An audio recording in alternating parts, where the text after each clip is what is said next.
ETF index mutual funds నేర్చుకుని stock మార్కెట్లో రాణించాలనుకుంటున్నారా? వెంటనే ఈ నెంబర్కి కాల్ చేయండి.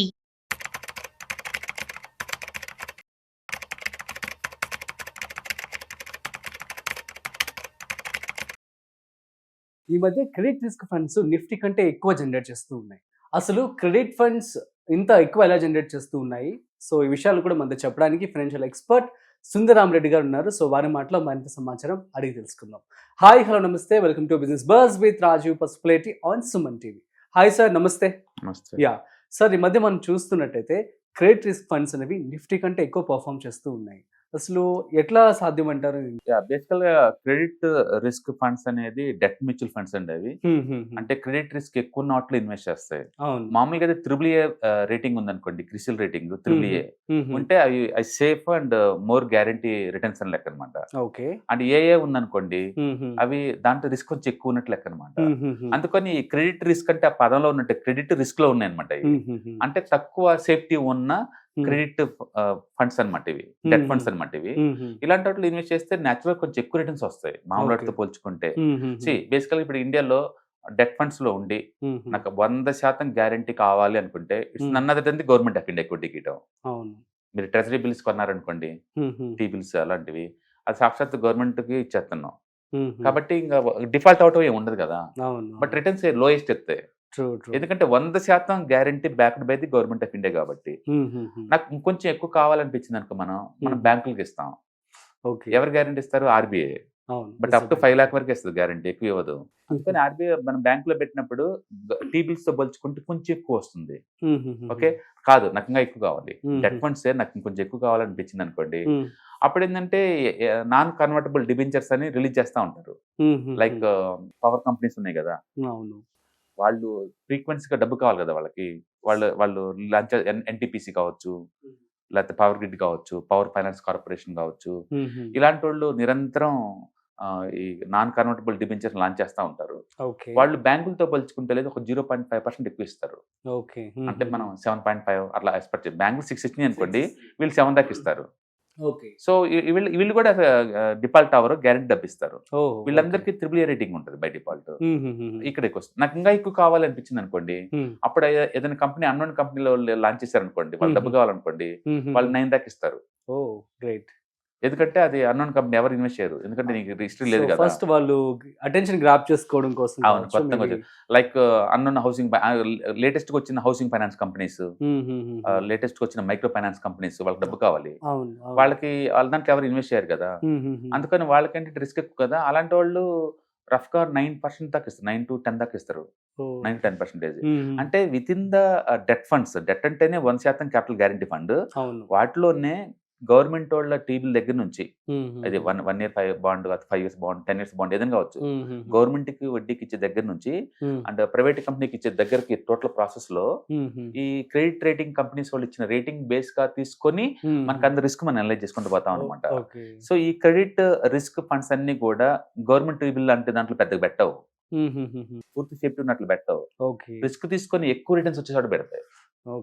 అందుకని వీళ్ళు పెట్టాలి అంటే లేదు, లోవర్ క్రెడిట్ రేటింగ్ ఉన్నట్లు చూసి పెడతాయి ఎక్కువ డబ్బుని.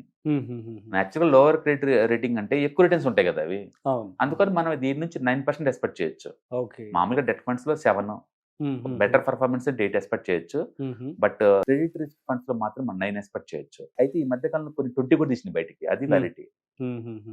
ఎందుకు ఈ మధ్య దీని గురించి మాట్లాడుతున్నారు ఎక్కువ మంది అంటే, కొన్ని అయితే 10, 15, 20 కూడా తీసినాయి అనమాట ఇవి. సో అవి ఎలా జనరేట్ చేసినాయి అంటే, బాండ్ ఎప్పుడన్నా వీళ్ళు కొన్నారనుకోండి, అది రేటింగ్ ఏజెన్సీ వాళ్ళు ఇచ్చినప్పుడు డబుల్ ఏ అలా కొన్నారనుకోండి, అప్పుడు వీళ్ళు ఎక్కువ ఆఫర్ చేస్తారు, 10, 9.5 అలా ఆఫర్ చేస్తారు. ఒకవేళ కంపెనీ పర్ఫార్మెన్స్ బాగా ఇంప్రూవ్ అయ్యి పేయింగ్ కెపాసిటీ వచ్చింది అనుకోండి, అప్పుడు క్రిసిల్లో ఏంటంటే దాని రేటింగ్ అప్డేట్ చేస్తారు త్రిబుల్ ఏ కింద. త్రిబుల్ ఏ అయినప్పుడు తొందరగా అప్రిషియేట్ జరుగుతుంది వీళ్ళకి. అంటే వీళ్ళకి వడ్డీ రూపంలో కొంత వస్తుంది, అప్రిషియేషన్ రూపంలో కొంత రావచ్చు అనమాట వీళ్ళకి, అలా వస్తుంది. రెండోది డిఫరెంట్ టైంలో డిఫరెంట్ వడ్డీ రేట్లు ఉంటాయి కదా. వాళ్ళకి అర్జెంట్ షార్ట్ టర్మ్ కోసం కావాలనుకోండి ఎక్కువ ఇచ్చి తీసుకుంటారు, లాంగ్ టర్మ్ అనుకోండి తక్కువ ఇచ్చి తీసుకోవచ్చు కదా. అలాంటి డిఫరెన్స్ ఉంటుంది, అలాంటి వాటిని వీళ్ళు ఎన్కాష్ చేస్తారు. మొత్తానికైతే ఈ క్రెడిట్ రిస్క్ డెట్ ఫండ్స్ వాళ్ళు లాంగ్ టర్మ్ పాయింట్ ఆఫ్ లో వాళ్ళు డిఫరెంట్ స్టేజ్ల్లో ఉన్న లో క్రెడిట్ రేటింగ్ ఉన్నట్లు ఇన్వెస్ట్ చేసుకుని వెళ్ళిపోతారు. ఓకే. కొన్నిటికి 9.5 వడ్డీ ఉన్నట్టు, కొన్నిటికి 8% వడ్డీ, కొన్నిటికి 10% వడ్డీ ఉన్నట్టు పెట్టుకుంటూ పోతా ఉంటారు. ఆ మొత్తాన్ని మేనేజ్ చేసుకుంటే నీకు ఇస్తున్నారు అనమాట. మనం బ్యాంక్ వెళ్తే ఒక బ్యాంకే ఇస్తాం కదా. మీరు ఇలాంటి క్రెడిట్ రిస్క్ ఫండ్స్ లో, డెట్ ఫండ్స్ లో పెట్టారనుకోండి, వాళ్ళు ఒకదాని కాదు ఒక 20-30 కంపెనీలకి స్ప్రెడ్ చేస్తారు రిస్క్ ని. రిస్క్ డైవర్సిఫై చేస్తారు. ఎక్కువ వడ్డీ రావాలి అంటే క్రెడిట్ రేటింగ్ తక్కువ పర్వాలేదు అనమాట వాళ్ళ ఉద్దేశం అది. అట్లా అయితే ఒకప్పుడు కోవిడ్ అప్పుడు ఏంటంటే ఆ కోవిడ్ టైంలో పేయింగ్ కెపాసిటీ లేక స్ప్రెడ్స్ ఎక్కువ ఉండేవి. అది 2 to 4% మధ్య ఉండేది. బట్ ఇప్పుడు అంత రాదండి. ఎకానమీ ఫుల్ స్వింగ్ లో ఉంది కదా, అందుకని అందరికి రేటింగ్స్ బాగున్నాయి ఇప్పుడు. అందుకని ఇంత ముందులాగా అమౌంట్ ఇప్పుడు వస్తుందంటే రాకపోవచ్చేమో కానీ, బట్ ఈ కెన్ ఎక్స్పెక్ట్ 8 to 9% ఎక్స్పెక్ట్ చేసి తీసుకోవచ్చు. కాబట్టి నేను కన్జర్వేటివ్ ఇన్వెస్టర్ ని, కొంచెం రిస్క్ తీసుకుంటాను. నేను లాంగ్ టర్మ్ ఇన్వెస్టర్ ని, డెట్ ఫండ్స్ లోనే ఉండాలి. But with in the debt funds లోనే కొంచెం రిస్క్ తీసుకుంటాను. నాకు 1% ఎక్కువ కావాలి అనుకున్న వాళ్ళు ఈ క్రెడిట్ రిస్క్ ఫండ్స్ ని మనం తీసుకోవచ్చు. ఓకే, ఇప్పుడు కనుక ఇక్కడ చూసారనుకోండి, ఇక్కడ లాస్ట్ ఇయర్ కొన్ని బాగా ఇచ్చినాయండి. కొన్ని బాగా ఇచ్చినాయి. లైక్ 9% కన్నా ఎక్కువ ఇచ్చింది చూడండి. నేను ఇచ్చిన హెచ్డిఎఫ్సి క్రెడిట్ రిస్క్ 9.3 ఇచ్చింది last year. And ICICI Pru credit risk fund 9.7 ఇచ్చింది. అండ్ కొన్ని అయితే లేదు, ఆదిత్య బిర్లా వాళ్ళ క్రెడిట్ రిస్క్ ఫండ్ అయితే ఆల్మోస్ట్ 17% ఇచ్చింది. 17. అండ్ మెజారిటీ ఫండ్స్ అయితే 9 దాటినాయండి. 9% డెట్ ఫండ్స్ సూపర్ అనమాట. మనం ఓన్ గా పెడితే ఏమవుతుందంటే ఒకే దాంట్లో పెడతాం కాబట్టి అది దివాలా తీస్తుంది అనుకోండి, మనం దివాలా తీస్తాం. వీళ్ళు ఏంటంటే అలాంటి రిస్క్ లేకుండా ఉన్నట్టు చూస్తారు, ప్లస్ రిస్క్ డైవర్సిఫై చేస్తారు. కాబట్టి ఎవరైనా డెట్ ఫండ్స్ లో పెడదాము 3 years కి అనుకుంటే ఇలాంటివి చూస్ చేసుకోవచ్చు. బట్ గుర్తుపెట్టుకోండి, ఇది డెట్ ఫండ్. డెట్ ఫండ్స్ లో ఉన్న ప్రాబ్లం ఏంటంటే ఇండివిజువల్ ట్యాక్స్ బ్రాకెట్ చూసి ఇన్కమ్ ట్యాక్స్ పడతాయి మీకు. మ్యూచువల్ ఫండ్ కేటగిరీ కింద కాదు ఇవి, డెట్ ఫండ్స్ కదా. డెట్ ఫండ్స్ కి వేరే రూల్స్ ఉంటాయి.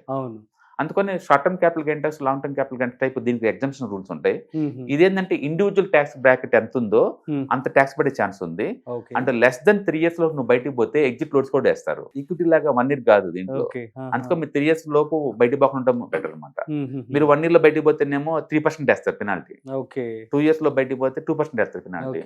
3 years తర్వాత బయటకు వెళ్తే 0 అనమాట. 3 years దాటితే 0 వేస్తారు. అందుకని మీరు 3 years లోపు బయటకు పోకుండా ఉండాలి. రెండోది, మీరు ఇంట్లో ఓల్డ్ ఏజ్ ఇన్కమ్ లేని వాళ్ళ పేరు మీద తీసుకోవడం బెటర్ అనమాట ఇవి. ఎందుకంటే ఇండివిజువల్ ట్యాక్స్ బ్రాకెట్ మీద బట్టి ట్యాక్స్ వేస్తారు కాబట్టి అలాంటివి చూసుకుంటే బాగుంటది. ఏదైనా సరే డెట్ లో ఉండి స్టిల్ 9% సంపాదించుకోవచ్చు అనుకున్న వాళ్ళకి ఇలాంటి మ్యూచువల్ ఫండ్స్ బాగుంటాయి. కొంచెం స్టడీ చేస్తే ఎందుకని బెటర్ ఫండ్స్ దొరకచ్చు. డెట్ ఫండ్స్ బాగుంటాయి బేసికల్ గా, ఫిక్స్డ్ ఇన్కమ్ లాగా ఉండాలి అనుకున్న వాళ్ళకి ఇలాంటివి తీసుకుంటుంది. బట్ ఇది గుర్తుపెట్టుకోండి, 3 years ఖచ్చితంగా మీరు ఉంటేనే మీకు అది వర్త్ అనమాట. లేదంటే బయటికి పోతే ఎగ్జిట్ లోడ్ చేస్తారు. Super sir, thank you so much. So guys, అర్థమైంది కదా. సో క్రెడిట్ రిస్క్ ఫండ్స్ అనేవి మంచిదే. మీరు అందులో ఇన్వెస్ట్ చేస్తూ 9% రిటర్న్స్ కనుక కావాలి అనుకున్నట్లయితే మాత్రమే ఇన్వెస్ట్మెంట్ చేసుకోండి. బట్ కొంచెం రిస్క్ అయితే ఉంటుంది. సో అది మీ యొక్క ఓన్ రీసెర్చ్ కూడా మీరు చేసి తర్వాత మీరు స్టార్ట్ చేసుకోండి. మీకు ఏమైనా డౌట్స్ ఉన్నట్లయితే ప్లీజ్ కామెంట్ చేయండి, మేము మీకు రిప్లై ఇస్తాము. ఇలాంటి మరిన్ని ఇంట్రెస్టింగ్ కాంటెంట్ కోసం చూస్తూనే ఉండండి Suman TV. Thanks for watching. This is Rajiv signing off. Hi, stock market లో వాలటిలిటీకి దూరంగా ఉంటున్నారా? పోర్ట్ఫోలియోస్ అన్ని కూడా రెడ్ లో ఉండి బ్లీడ్ అవుతున్నాయా? అంటే స్టాక్ మార్కెట్లో ఉండి సస్టైనబిలిటీ ఉన్న బిజినెస్ మోడల్ లాగా, లేదా స్టాక్ మార్కెట్ లాంగ్ టర్మ్లో మంచి వెల్త్ క్రియేట్ చేసుకునేలాగా ప్లానింగ్స్ ఏమైనా ఉన్నాయా? అయితే అలాంటి వాళ్ళ కోసం ఈ ప్రోగ్రామ్ అండి. ETFs, index funds and mutual funds. మా స్టాక్ మార్కెట్లో ఉండి కూడా సెక్యూర్ వేలో మనీ మేక్ చేసుకునే పద్ధతి ఏదైనా ఉందంటే రిటైలర్స్కి ఈ 3 అనమాట. దీంట్లో కాంప్రహెన్సివ్గా మీకు ట్రైనింగ్ అండ్ గైడెన్స్ జరుగుతుంది. అండ్ వీకెండ్స్లో జరిగే ఈ ప్రోగ్రాంలో అటెండ్ అవటం ద్వారా ETFs, index funds and mutual ఫండ్స్లో మీ నాలెడ్జ్ పెంచుకోండి. మీ పోర్ట్ఫోలియో మీరే మెయింటైన్ చేయడం ద్వారా ఇయర్లీ యావరేజ్ మీద 20 to 30% మనీ మేక్ చేసుకోండి. All the best. Thank you.